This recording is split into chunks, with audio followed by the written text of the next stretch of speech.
I wasn't prepared for that softball you throw me. I had other things, but I'll answer that one. But I want to say a couple of things about that topic as well. In 1987, I TA'd a course on international institutional organizations.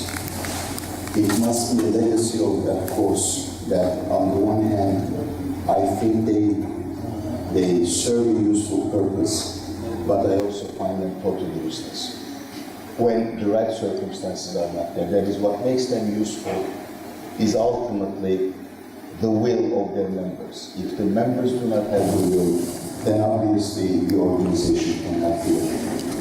And whether or not it's just the collective will of the members or the prevalent will of one member is also a debatable matter. In 1990, the United States was able to forge a massive coalition in order to get Iraq out of Kuwait. That is not what it could do in 2003, and obviously today, with a resurgent Russia and a China which is no longer as timid at showing its colors, they can actually freeze the United Nations Security Council. And I guess that applies to almost every organization as well. To begin answering the questions you asked, I have a number of questions personally. One, and I raised this in the closed session yesterday, how exactly is this region important? I mean, obviously the oil, gas, and all that, but if this region is so damn important, why doesn't the world do more in order to actually to extinguish its fires? And there are plenty of them. Secondly, and there was an attempt yesterday again in our meeting to define the borders. When I started studying the Middle East, Afghanistan was not included. Some people included Pakistan, some didn't. But for all intents and purposes, both Pakistan and Afghanistan are part and parcel of the definition of the Middle East by virtue of the jihadification of politics at a certain level. The Iraq War destroyed, in my view, not just the Saddam regime, but what we don't talk much about, and that is the socio-political basis of the Sykes-Picot order. That order really was predicated on the absolute superiority of Sunni Muslims over non-Sunnis and non-Arabs, Sunni Arabs over non-Sunnis and non-Arabs. That was destroyed, and I'm not convinced that the rest of the region has actually come to terms with that at all. And that may be part of the problem. Plus, of course, it also destroyed a 300-year-old balance that existed between the realm of influence that Iran had and its opposite members on the other side of the Gulf had. So, I wish to ask the following, another question as well, and that will then seg me into the discussion of Turkey. There is no doubt that the American war in Iraq destroyed a lot of things and is probably at the basis of the turmoil that we're witnessing. One question, if the American war did not come, could the order of the region survive as it was intact forever? I doubt it. Secondly, is neoliberalism any less destructive than the war that we have had? At the end of the day, the Arab revolts were also a resurgence against the fact that the regimes have broken the social contract that existed since the initial independence period was taken over by revolutionary or coup-making elites who actually did make a deal with their populations.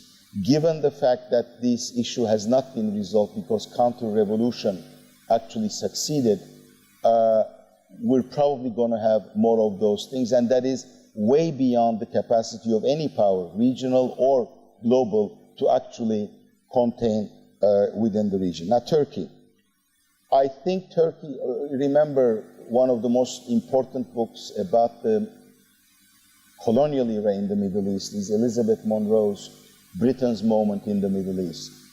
And if anything, Turkey may have had a moment in the Middle East, possibly starting around 2009, 2010, definitely exposed as a major potential power in 2011 with the Arab revolts, and I think that moment is past, and I personally do not think Turkey to have the capacity to actually forge the kind of order that everybody thinks it is capable of doing. At best, Turkey can align itself with different actors. Those can be regional actors, and they can be from without the region.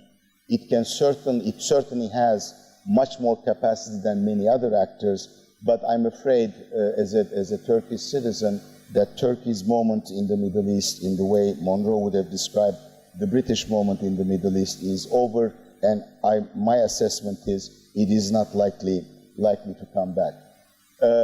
Our current rulers the current mood about Turkish foreign policy is, or has been for some time now, that the old school of Turkish diplomacy was worth nothing.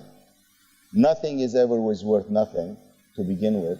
And second, perhaps there should be a reassessment of what old Turkish diplomacy's premises were, rather than condemning it wholesale as ineffectual, timid, passive, and unimaginative.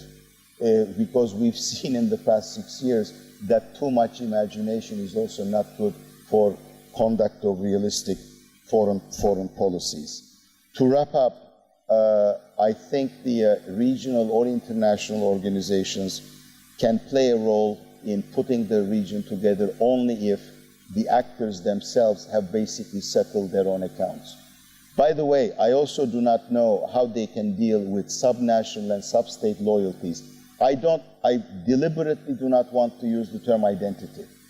I think it's overloaded, but loyalty is something that actually can be tangible, and we do have the prevalence nowadays of sub-state or subnational loyalties, and with the declining state capacities, I don't know how the existing order can deal with them. And if it cannot deal with them, that is, if it cannot subsume them, then I guess what we need to think about is how can we actually make them part of order building process, because otherwise I don't believe the kind of order we have in mind when we discuss these matters can actually be put together.